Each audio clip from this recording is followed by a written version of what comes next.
Tell me why I'm falling. Oh, life's calling, but it's hard because I'm falling. I'm falling. Tell me why I'm falling.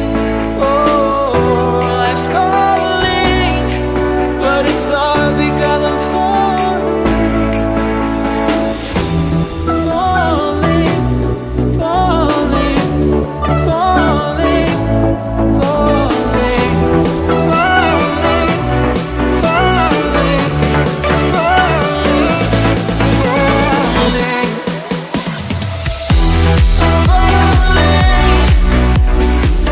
Hello and welcome to episode 20 of Shankism. This is the early Middle Ages, Feudalism.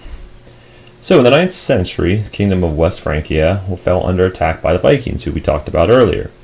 One of those Vikings' names was Rollo. He was a Viking leader. He attacked several cities, including Rouen and Paris. Eventually, you have a peace treaty between the King of France, Charles the Simple, and a Viking ruler named Rollo. All right, this is the first recorded feudal exchange. Rollo was given a piece of land in France known as Northman's Land. Today, we know that as Normandy. In return, he swore fealty and allegiance to King Charles. Really, all you need to gather out of this is that Rollo, the Viking leader, and Charles the Simple had the first feudal exchange. And now we'll talk about what a feudal exchange or feudal system is. So let's look at the feudal system itself. At the top, you have the king, then you have lords, then you have knights, and then you have peasants. Now, there's a lot of exchanging going on here. The king is all his land. He can't protect it by himself, so he needs lords or nobles to help him. They're like the aristocracy. They're the other kind of rich individuals. So he kind of splits his land up. They can't protect that all by themselves, so they give some of that land to knights. And the knights don't really give land to the peasants. They kind of just the peasants are allowed to be on the king's land because somebody needs to make the tools, somebody needs to make the weapons, somebody needs to... Well, if the king and these lords and knights are having all this land, what's the return? Okay, and as you see here, they have loyalty, military aid, right? They're offering protection, right? I know there's a lot going on, but this is a whole political system, right? This was the only way for individuals, especially poor peasants, also known as serfs, to get any type of protection from the Vikings, the Magyars, the Muslims. I mean, Europe was constantly being invaded. Let's dig into each of them, okay? This might make it a little bit more easier for you. The king gives land to the nobles, which that land is called a fief or a fief, right? And they're protecting it, and so are the knights. The peasants aren't fighting. They're just providing food and services. The knights are providing military protection, and so are the lords. That's why, if you ever heard of a landlord, that's because they are lord of the land. They own that land. So, let's write down these. Feudalism is a political system of government based on the granting of land. Okay, king's land granted to the lords that are underneath him. Okay, you saw it's a pyramid.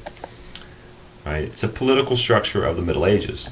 We'll talk about the manorial system, which is also manorism, as part of the medieval feudalism. It's the economic structure of the Middle Ages. These systems will provide a rigid, meaning very hard class structure and self-sufficient manners. They don't need to trade. They don't need outsiders. So if you look at the manor here is at the top. This is the manor system. Okay. You have the pasture, which is where the animals are located. This is where they'd be raising domesticated animals. You have the serfs' houses that are there. You have the three-field system, where you have 2 fields that are being used and farmed, and you have 1 field left fallow. That field is left fallow so that way it can regenerate and rest, so that way it's ready for the next season. And you just rotate the fields every season, so one field is just unused for a season. All right, you have your barn, and typically serfs, these peasants, would, in the nighttime, they would all gather, the animals would come into the house, and you would be living with the pigs and the sheep and goats and whatever other animals you have, and they're keeping the house warm, and they're living with you so they don't freeze. You have your mills to kind of grind up grain, workshops to make tools and weapons, church, because that's at the center of everything. The Catholic Church in Western Europe is the center. You definitely need a church. Okay? And as you kind of see, the manors up at the top, where's where your lord would reside. Okay? Everything's perfectly natural here. So, self-sufficiency. Manors were forced to be self-sufficient, meaning that you would write down self-sufficient. They provided everything that they needed. All right? They didn't need outside help. They didn't need to trade. Everything is made in the fields and in that whole system. If you were a peasant, you would probably not leave within a couple miles of your house ever. You maybe the farthest you would ever possibly travel would be like, if it were in this time frame, like Fredericksburg, and that'd be like a super far journey, but the other side of the world in this time period. They made items like irons, salt, wood, wine, and other manufactured goods were purchased. Okay, land of the manor was shared by a lord and several peasant families. About 1/3 of the land was kept for the lord, while the rest was farmed by the peasants. So that's like the lord's land that he can do. Everything's the lord's land, and they, even the animals on the lord's land are Lord. So you can't chop down trees, you can't kill animals without the Lord's permission, and it's just forbidden in general. Okay, only the Lord can do that, or only the king, depending on what land you're on. Peasants gave the Lord some of their crops and helped to farm his land. So that's kind of the exchange here. Hey, we'll let you live on this land, but you've got to farm for us. You can eat some of the food that you farm, and you can live in these houses we provided. That's your rent payment, essentially, the food and the living on the land. Which the taxes aren't really money, because the Romans had money. Middle Ages, they don't really have currency, right? Maybe some like gold nuggets or some gold pieces, but there's no set currency. It's more of a barter system, right? Most manor villages were located along a stream or a river. That's kind of self-explanatory. We talked about river civilizations. Humans need water, so it just makes sense to just build right by it. It offers protection, it offers food, it offers the source of water that we desperately need. 2 of 3 fields were cultivated, talked about that, while others were left fallow, okay, to regain its fertility, meaning that it can regain its strength. Because if you keep farming that same place over and over and over again, it's going to eventually, you're going to use all the nutrients up, and you can't do it. I grew up, my neighbor was a farmer, and every time he did the crop rotation.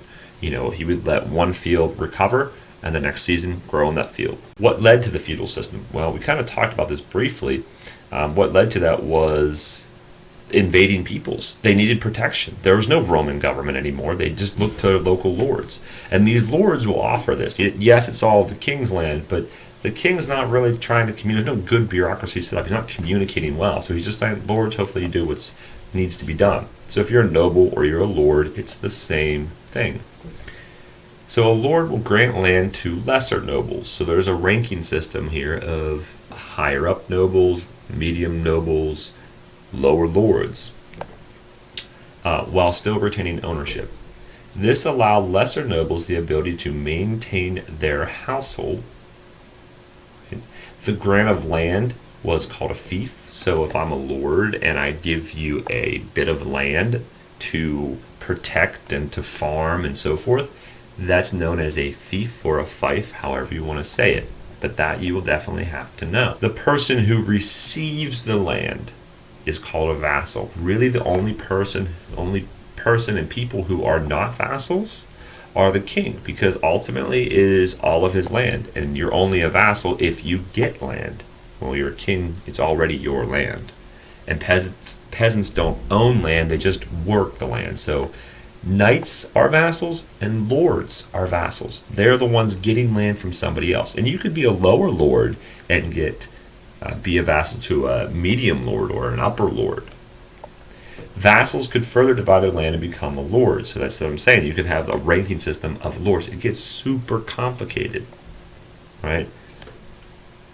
But this is where landlords come into play. If you hear noble or lords or aristocracy, it just means you're rich and you own land. Again, the nobles, they're the upper class of the Middle Ages.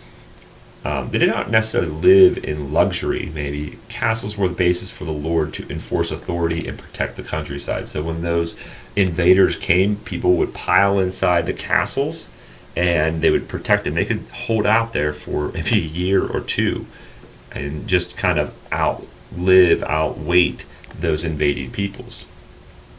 They're built on hills, better protection, or built by rivers, or they build moats around the castles on flat land, so that's, pull that drawbridge up and you don't have to worry about it anymore.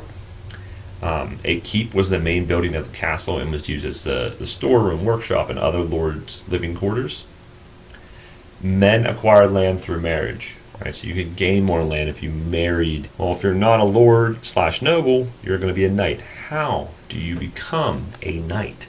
Knights had to belong to a noble class. So you have to, you're the son of a lord, okay, and pass 2 stages of training. Stage 1, at the age of 7, when a boy would be a knight's page or attendant. So you're kind of learning the ways of the knight at a very young age. You are doing some simple training, but you are attending to the knight in a variety of ways.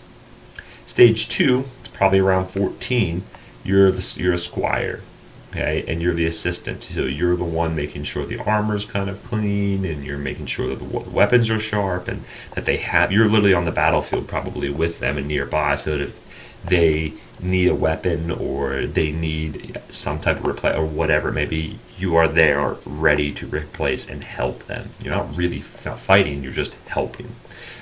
He would take care of the knight's horse and armor and weapons. The knight's job is just to fight and train. They don't want to worry about anything else.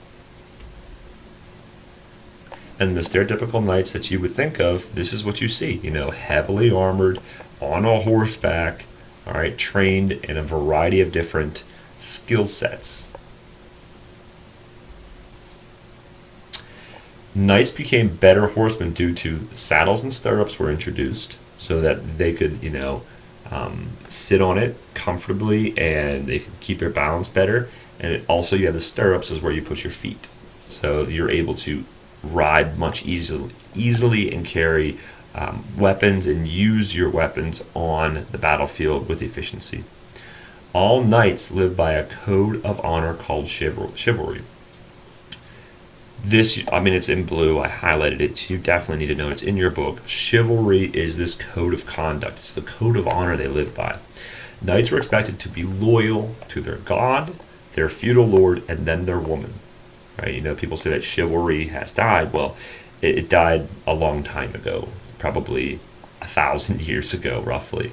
Right? But their immense loyalty. Now, did every knight live up to this expectation? Of course not.